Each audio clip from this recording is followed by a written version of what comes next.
Installing an NVDIMM.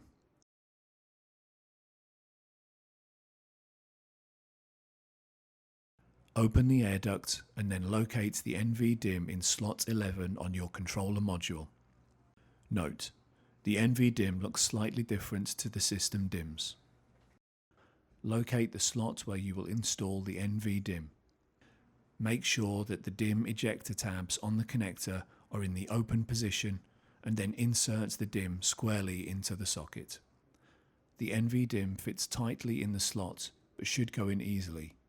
If not, realign the NVDIMM with the slot and reinsert it. Close the air duct.